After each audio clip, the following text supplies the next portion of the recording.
Vuelta 55 minutos, César Targán, vicepresidente ejecutivo del CONEP, nos acompaña esta noche. Hablamos del Consejo Económico y Social y de cuáles son los pactos a los que se va a llegar para darle un giro a este país. César, buenas noches. Buenas noches, Yulisa. Contento de estar aquí contigo esta noche.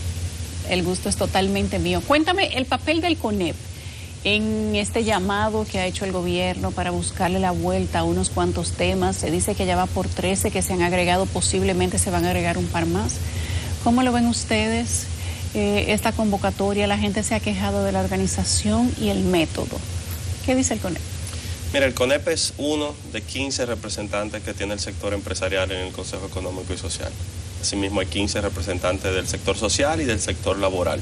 O sea, nosotros somos parte de un consejo y en consecuencia nos atenemos a lo que ocurre en el consejo. Tratamos de aportar, de ayudar a que las cosas funcionen, pero somos un miembro. El diálogo nosotros lo hemos aceptado y reconocido como algo positivo. Si nosotros tomamos en cuenta qué está ocurriendo en nuestra región, desde México hasta Chile, Centroamérica, el Caribe, Suramérica, sin excepción, nosotros vemos inestabilidad política, inestabilidad social, inestabilidad económica, y el hecho de que nos podamos sentar en una mesa es algo positivo. Ahora bien, no deja de ser un proceso sumamente ambicioso. Las 12 propuestas originales son de temas profundos y a eso se suman todos los otros que también quieren agregarse. Por eso yo creo que lo fundamental en este momento es definir una metodología que nos permita organizar esos trabajos y avanzar en la agenda que tenemos por delante. ¿Pero por qué no se ha llegado a una metodología si vamos ya por la segunda reunión? Bueno, exacto, camino a la tercera. Convocada a la tercera, pero no se supone que esto, digamos que en planificación estratégica, esto es el inicio. La planificación te dice cuál va a ser el método, cómo se va a estructurar, cómo van a ser los trabajos. Bueno, lo que tú sabes, el andamiaje, la carpintería. Yo creo que sí, y coincido plenamente contigo. A nosotros mismos nos preocupa la dilación en poder definir una metodología. De hecho, entiendo que a lo interno del Consejo Económico y Social, los 3 sectores representados hemos consensuado al menos los lineamientos generales de lo que debe ser esa metodología. Ahora bien, al ampliarse la convocatoria e incluir los partidos políticos y una diversidad de partidos políticos de todos los colores, de todas las ideologías, de todos los tamaños, yo creo que la señal que se ha dado es de una disposición de diálogo con ellos sentados en la mesa, pero las 2 primeras reuniones han sido prácticamente en decir aquí estamos. Se ha hecho el requerimiento también a establecer algunas propuestas bases, que el gobierno presente cuáles son los lineamientos iniciales para la discusión. Y lo que no podemos es pasar de la próxima reunión sin definir una metodología, porque eso desorganiza, tal y como has dicho, los trabajos. ¿Qué piensa el CONEP de una nueva reforma que aumente los impuestos? El gobierno ya ha dicho en ese documento que se presentó en la pasada reunión que habrán, digamos que mecanismos alternos y algunas de las medidas impactan a sectores de pocos recursos, pero que va a pagar más el que más gana. ¿Se está penalizando el éxito con una nueva reforma fiscal? Mira, es inminente que la República Dominicana se aboque a la discusión de un pacto fiscal. No es un tema coyuntural, no solamente por lo que ha salido a relucir y en qué condiciones ha quedado el país con el paso de esta pandemia, sino de que hace años habíamos establecido que la República Dominicana pudiese concentrar un pacto educativo, un pacto eléctrico, y queda pendiente este pacto fiscal. Ahora bien, nosotros vemos esa discusión enmarcada precisamente en el resto de reformas que se han planteado. Todos los temas están vinculados, porque la primera pregunta no es si aumentamos o disminuimos los impuestos. La primera pregunta es ¿qué país nosotros queremos y cuánto cuesta financiar ese país que nosotros queremos? La experiencia de la República Dominicana en los últimos años es acumular un déficit, es decir, que los ingresos son inferiores a los egresos. Entonces, por eso, en esa discusión amplia de un pacto fiscal, debemos ver qué es lo que la República Dominicana está haciendo, cuáles son los gastos que requiere y en función de eso cuáles son los ingresos. Coincidimos plenamente de que la población más vulnerable no puede verse afectada, de que este será un tema de una discusión profunda en realmente cuál es el esquema a implementar que permita también reducir los altos niveles de informalidad que tenemos y que no se convierta en un obstáculo al emprendimiento o a poder hacer las cosas, a que seamos competitivos si nos vemos con el resto de la región. La eficiencia de la recaudación, ya distintos economistas han dicho que cuando República Dominicana logre eficientizar la recaudación, probablemente, si ya tiene una reforma fiscal, entonces va a tener un permanente superávit, y si no tiene una reforma fiscal todavía, es posible que complete. solo con el tema de las evasiones. ¿El CONEP se ha sentado a hablar sobre el tema de las evasiones con el gobierno? Sí, evidentemente. Es un tema que nosotros compartimos la preocupación de los altos niveles de evasión que existen. Hemos ofrecido todo el apoyo a las autoridades para combatir la evasión, para reducir la informalidad, porque nosotros vemos dos aspectos fundamentales. Aquellos que no cumplen con sus obligaciones tributarias por desconocimiento o porque el proceso es muy complejo o porque no entienden lo que ocurre, y aquellos que lo hacen con una intención dolosa de evadir. Entonces, que se pueda perseguir, reducir, someter a la justicia y sancionar a esos evasores es algo que cuenta con todo el respaldo del Consejo Nacional de la Empresa Privada. No solamente porque ayuda a aumentar las recaudaciones del Estado, sino porque se constituye una herramienta de competencia desleal para quienes sí cumplen con sus compromisos. Entonces, ese es un tema que está claro. Ahora bien, eficientizar las recaudaciones, reducir la evasión, reducir la informalidad, son procesos que se toman tiempo. Pero tenemos como 20 años hablando de eso y todavía no es eficiente. Es así.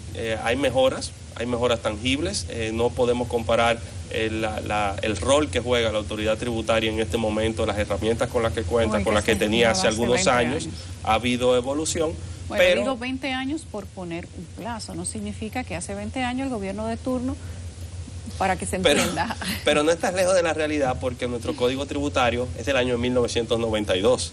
Entonces, lo que ha ocurrido desde entonces han sido parches y todo ha evolucionado, el país ha crecido, la tecnología ya va a otro nivel y tenemos el mismo marco normativo que ha sufrido de múltiples parchos. Hay otros pactos que tiene que hacer el Consejo Económico y Social con, digamos que todas las fuerzas vivas de la nación. Dentro de todos esos puntos, ¿cuáles son los que el CONEP considera prioritarios? Si tuviéramos que hacer un ranking de los primeros 5. No, todos son prioritarios, pero no necesariamente todos se van a cumplir. Es correcto, y por eso hay algunas preguntas que nosotros debemos hacernos. Por ejemplo, ¿ya tienen algunos de estos pactos un espacio institucional creado para su discusión? ¿Qué haremos con eso? ¿A qué me refiero? Nosotros duramos años concertando un pacto eléctrico recién firmado en febrero de este año y sería muy cuesta arriba pensar que de nuevo vamos a llevar a una mesa de negociación algo que duró tanto tiempo negociándose y que ahora lo que se requiere es implementarlo. Nosotros tenemos un pacto educativo que con sus luces y sombras traza las pautas de cómo debe funcionar el sistema y cuáles son los espacios de concertación con otros actores. Que ha tenido muchos candidatos a la presidencia, ese 4%, por cierto. Sí, lamentablemente, porque lo que debe es verse el sector educativo más allá del 4%, cuál es el impacto que está teniendo en la calidad de la educación.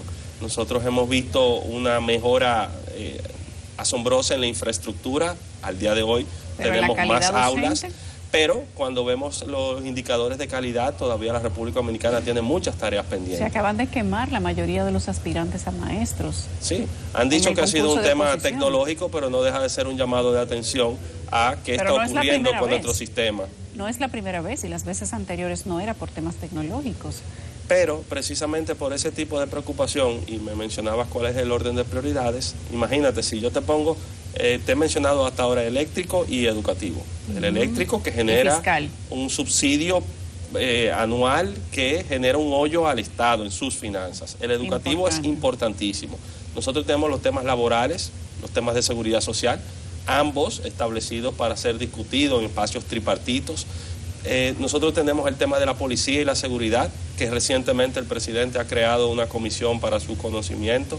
El tema de la transformación digital, y se acaba de lanzar un gabinete precisamente para dar seguimiento a ese tema con la participación de diferentes actores. Entonces, todo eso son reformas importantes y necesarias, pero que tienen espacios institucionales creados y que lo que entendemos es que deben seguir esa ruta que se ha creado, fortalecerlos, ampliarlos, pero seguir esos espacios.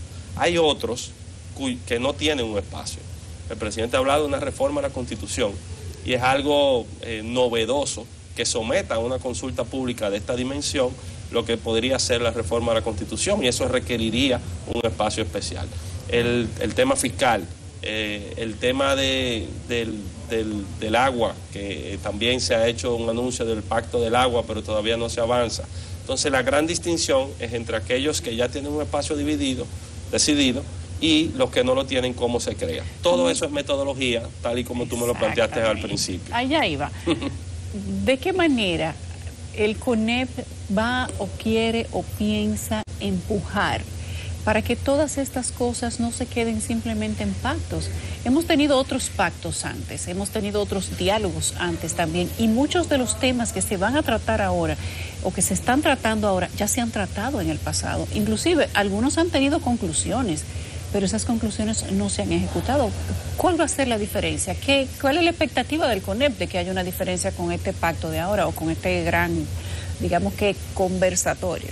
Yo creo, Yulisa, que la gran diferencia es los resultados efectivos que nosotros hemos tenido atravesando situaciones como las que nos han tocado muy recientemente.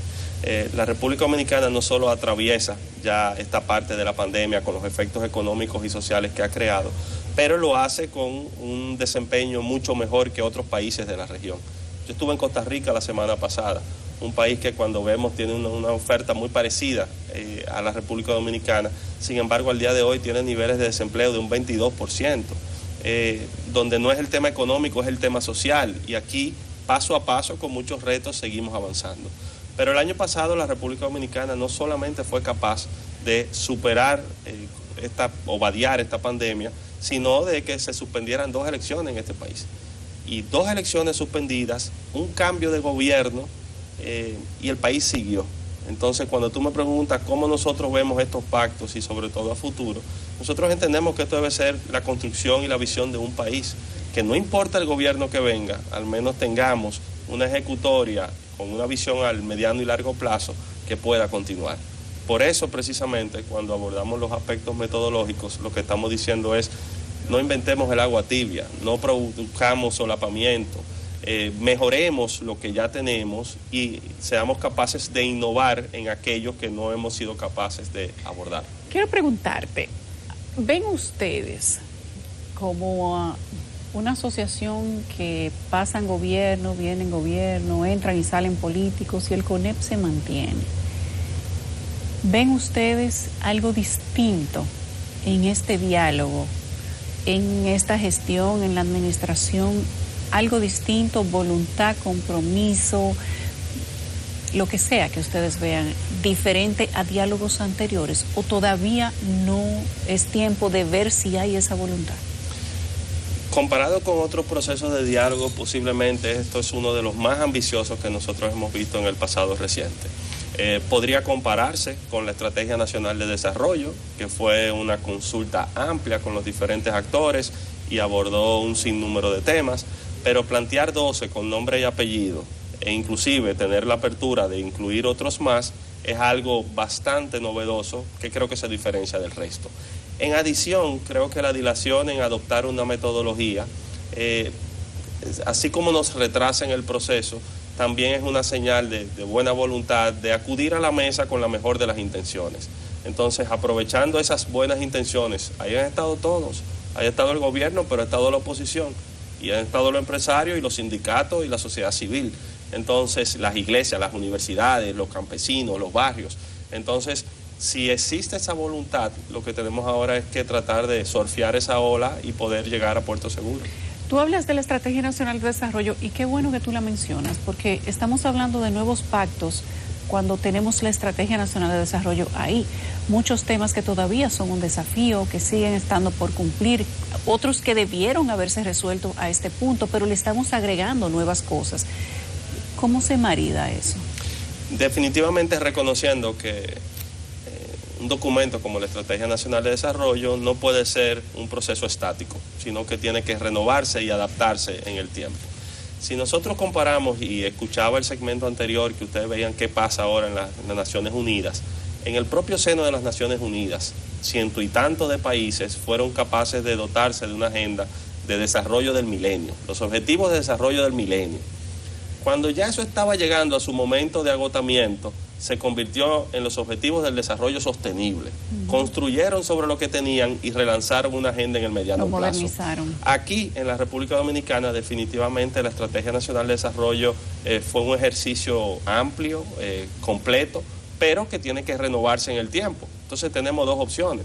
o nos abocamos a la reforma, a la actualización de la Estrategia Nacional de Desarrollo. Pero juntas, ¿se pueden unir? O hacemos los procesos de reformas estructurales que han estado pendientes en el tiempo y que pueden tener cada uno su propio... ¿O para eso tú crees que necesitamos la organización y el método? Para ver de qué manera, digamos que hacemos un resumen ejecutivo de ambas cosas y ver cuáles de ellas son las que vamos a cumplir. Con eso no hay que evangelizar al evangelizado. Yo te lo puedo repetir hasta la saciedad de que el método es necesario. Nosotros debemos definir cómo es que le vamos a meter la mano a esto, con cuestiones tan básicas como quiénes participan, cómo se toman las decisiones, dónde se discuten los temas, qué seguimiento se le da a lo que ocurre. ¿Cuáles van a ser las mesas de trabajo? ¿Quiénes las van a integrar? ¿Cuál va a ser el tiempo límite que se va a tener para cada una de esas mesas de trabajo? Y si aún reconociendo que se necesita esa metodología, y estando adentro, estoy siendo testigo todavía con mayor intensidad de que se necesita, pero también me sale algo de optimismo porque he sido parte de procesos anteriores y sé que somos capaces de ponernos de acuerdo, al menos en cómo proceder. Cuando aquí se suspendieron las elecciones el año pasado y ese diálogo político fue al Consejo Económico y Social, las diferencias que separaban a los actores políticos eran aún mucho más marcadas.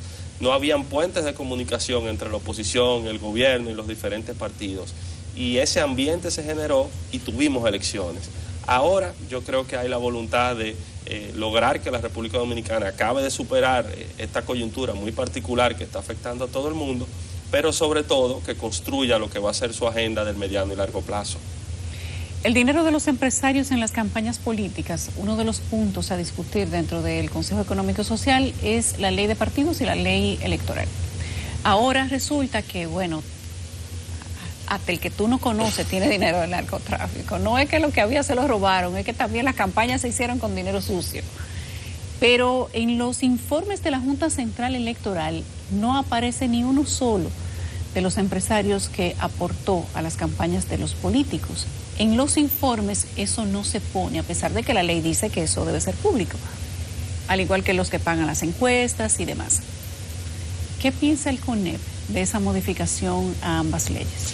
Recordemos, Yulisa, que estas leyes estuvieron antecedidas por largos procesos de discusión, por una incapacidad de consenso de los propios partidos políticos en que se hicieran. Y la ley, y cada vez que nos acercábamos, perimían por diferencias mínimas en lo que había. Yo recuerdo que en el verano del año 2017 se hizo un foro de partidos políticos, de la ley de partidos políticos convocado precisamente por el CONEP. Y el tema que se planteó para la discusión fue el financiamiento de los partidos y de las campañas de los partidos. Eso fue recibido con algo de crítica por una parte de la población que decían qué hacen los empresarios opinando del financiamiento a los partidos. Y yo creo que era adelantándose a los acontecimientos de que teníamos la gran oportunidad de establecer algunas reglas mínimas.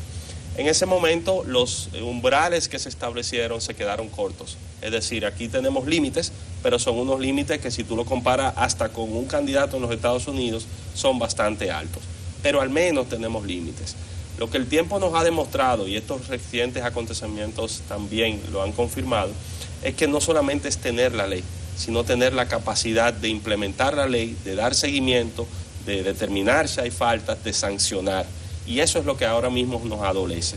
Nosotros podemos perfeccionar nuestro marco jurídico, pero también tenemos que fortalecer la capacidad que tengan las autoridades de hacer cumplir esa ley. Y tanto la Junta Central Electoral, el Tribunal Superior Electoral. Recuerda que uno de los temas del diálogo el año pasado, tras la suspensión de las elecciones, fue esta Procuraduría Electoral para perseguir precisamente fiscal electoral, sí. Entonces, tenemos normativa, pero ahora también enfoquémonos en cómo se aplica esa normativa. Yo creo que hay altos niveles de conciencia en el sector empresarial de las responsabilidades que se asumen al momento de incurrir en ilícitos y precisamente lo que tenemos es que colaborar en el combate a ellos. ¿Ya los empresarios están dando aporte a esa campaña en cheque? Cumpliendo con lo que establece la ley ha establecido las condiciones de la modalidad, de que la persona física, la persona... internos y todas esas cosas. ¿Ya se está haciendo eso? Sí. ¿O todavía? No, es que se está cumpliendo con lo que establece la ley. Yo no te puedo venir aquí ni a justificar ni a defender el que no lo está haciendo, pero sí sé que la gran mayoría, de hecho, fui testigo de consultas que se hacían a la propia Junta Central Electoral de cómo es, porque teníamos leyes recientes, faltaban reglamentos, no había claridad, pero la gran mayoría de del sector empresarial formal en la República Dominicana está teniendo en cuenta esta ley. Lo hace correctamente. Sí. Gracias, César. Para mí ha sido un placer tenerte aquí. Gracias a ti. Tú eres un hombre muy fluido. Yo espero que esa fluidez se manifieste dentro de ese diálogo nacional. Definiendo la metodología. Exacto. Señores, la metodología va a acabar con ese diálogo. Gracias a César Dargan, vicepresidente ejecutivo del CONEP. Hacemos